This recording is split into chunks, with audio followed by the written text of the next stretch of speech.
Okay.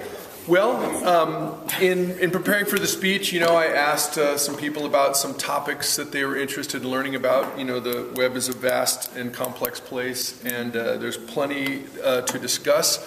But there are a few foundational concepts that I kind of wanted to touch back on, and also provide you with some examples so you could maybe get your head around them. So, we as a generation of human beings and as a generation of business people, we came up in a time when there was no internet and there was no social media. And I think that there's a generational discomfort with, too much being forthcoming with personal details, and I totally explain that. I totally understand that. There's nothing to explain. I totally understand, people's hesitation in doing that kind of thing. Facebook is, by and large, a very social place and not not so much a commercial place, but there are commercial applications for all of this. And I think that the important thing to keep in mind is that this is just a distribution channel for the telling of your story as a human being who happens also to be a business owner. And so I think that can lower people's natural sort of disinclination to being a person who shares too much of their life and over too much information and oversharing uncomfortable things. I think that, taken in proper context, that it can be really useful, beneficial tool to almost everybody, but that it takes some creative approach, creative thinking, and maybe the use of some external tools that can help you use these things to their utmost. So I'm going to start off with Twitter because that was one of the first things that was brought up, and Twitter kind of led to innovation in other places. So Twitter is basically became popular on the back of cell phones because it could send you notifications using SMS text messaging that you had gotten a post that was either about you or somebody was trying to follow you. And so it really depended on the real-time aspect of it. And Twitter has become an essential tool in the news media. Some of the first reports of historic events have actually happened on Twitter. The assassination of Osama Bin Laden is a perfect example. The first evidence that the public world at large had of the Osama Bin Laden killing was by Twitter. A gentleman was in the neighborhood and said essentially, hey, there's helicopters landing and there's explosions, and I wonder what's going on over there. It's right in our neighborhood. And it was, of course, the Navy SEALs raining down destruction on Mr. Bin Laden's head. But so people monitor Twitter for events like this, and some of the things that make it unique are it has a 140 character limit, so it really compels people to use some mechanisms to pack as much information into this limit as possible. And so these mechanisms are, there's the @ symbol, which is on the front of a person's Twitter handle. And here's an example of how I use that. So there's a guy who I really am interested in. His name is Shane Parrish, and he's a writer, famous blogger on the internet. And I was reading one of his articles, and I noticed that there was a typo in like the first sentence or first paragraph of this piece that he had just recently posted. I don't know him personally, and I didn't have his email address. I don't have his phone number, but I do know his Twitter handle. And so by putting that in the opening of the message and then just saying, hey, I think this is a typo that you might want to fix, it pops up in his stream as something that's related to him that he might be interested in checking out. And most people who monitor their Twitter stream, they look for things that are addressed to them. He went, he saw it, he fixed it, he thanked me, and we've never met. So if you have an expert in your industry and you are interested in contacting with them, you can begin to follow them, which has no repercussions except that you see what they are posting in their stream. And so once you follow someone, you're not allowed to direct message them, but you are allowed to write to them by using the Twitter handle. And so they have to follow you back in order for you to direct message, which is essentially almost like email or chat between you two directly, and it does not appear to the public.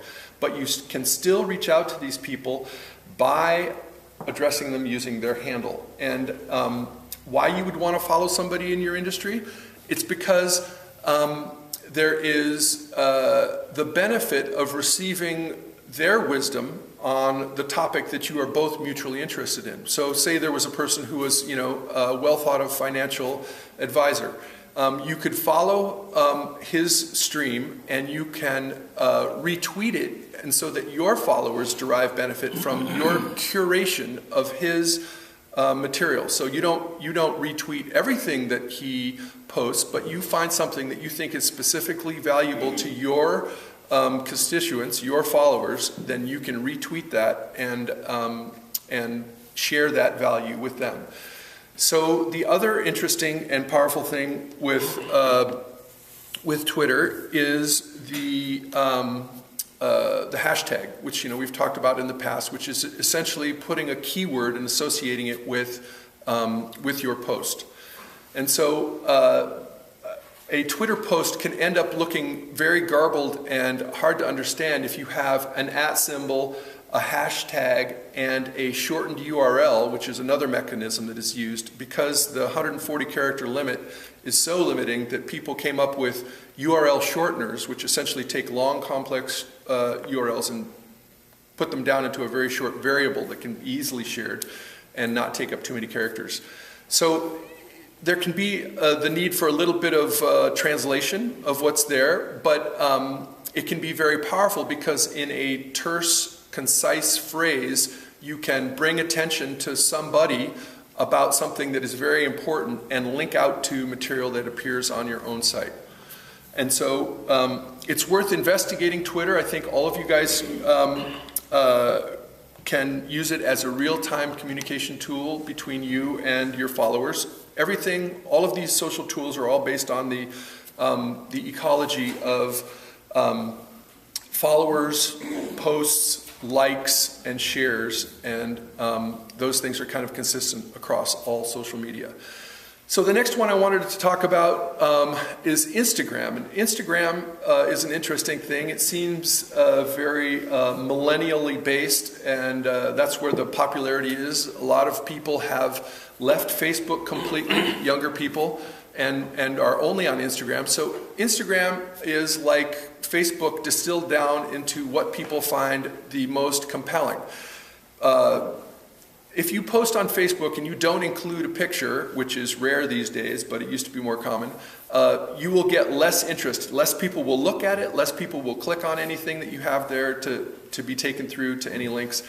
Pictures apparently are very compelling to human beings. And so Instagram saw this and also came on the rise of the smartphone, and they essentially created a boiled down Facebook that was just about pictures. And the thing about Instagram is, I don't know if you've noticed, but it has a square aspect ratio, 1-to-1 square aspect ratio. So what you do is you take a picture with your normal camera, which has a 4:3 aspect ratio, which is larger landscape or vertical portrait, and you're forced to crop down to the area of interest, to the focal point of the image by their cropping tool. So they're essentially making you into a better communicator by forcing you to crop out the extraneous stuff in your picture, kind of focus in on what's important, and then they allow you to apply filters that frankly are so good they make every picture look exciting. And so pretty much instantly they turned everybody into a food blogger, you know. And there's lots of pictures of food and stuff like that on there, but I thought about, you know, how can this be used? And I have an example of how it can be used, or I have two examples, one of which will involve Don. But my first example is I follow a company that makes very high-end, expensive, like hunting, tactical, you know, military-style knives. And like, I don't know how I got following them, but I've been following them because it's interesting, because they are using Instagram in the most compelling way to reach their people. I mean, no modern human being needs a tactical knife that's like $300, right? I mean, it's like, it's except for Jim. And so these guys are basically publishing macho porn, you know? It's like they've got knives, and, you know, it's got all these, like, you know, tactical dimensions and stuff, and it's got their logo, and it's got, like, you know, some like off-road vehicle, you know, in the background. It's like action, you know, machismo, you know, and it's like, check out our new knife, and, you know, you can click through to their site and order one of these things even before they're available to the public. You can like sign up ahead of time to get the knife delivered when it actually is produced. And so, you know, that's a thing where they're using the very, you know, well-acknowledged power of branding and the understanding of their audience, and presenting them with pictures and something that evokes, you know, this response. It's like, hey, yeah, I'm macho. I got a $300 tactical knife, yo. You know, so they really, you know, they understand Instagram. They understand their constituency, and they are, you know, exploiting it or, you know, catering to it. So how could Don use this? Well, the thing that I came up with, and it was this morning in the shower, and, you know, Don, don't worry about that. It was just, you know, I was standing there thinking, did he hand you the soap? Not this time.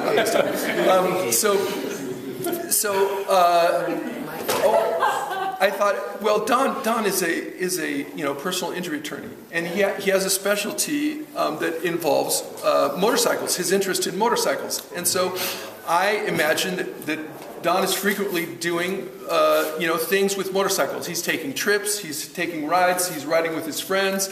You know, he's noticing motorcycles that he appreciates on the street. You know, and he has a smartphone. He could take a picture of them and post it, and get a reputation and portray an image of himself as a motorcycle aficionado. It's true. It's real. He really does like that. He does specialize in motorcycle accident cases. Here's a way in which he can bolster his credibility and access what's known as social proof by adding pictures of motorcycles himself with you know, motorcycles. And I'm not saying you have to get a selfie stick, you know, but you know, it could be a creative way to tie himself to the idea that he is in fact a motorcycle accident attorney, as well as a, you know, personal injury attorney in general. And so we also wanted to talk about some of 1 minute. Okay. Well, one of the last topics that we wanted to talk about was the live streaming of video. And so these external services like Periscope and Meerkat and Camino essentially allow people, you know, around the world to connect to one another because they have smartphones. They can essentially turn the camera on and decide to share out the stream to, you know, their followers. Of anything that they can point their camera at. So this is one of the things of the internet where they call it the second mover advantage.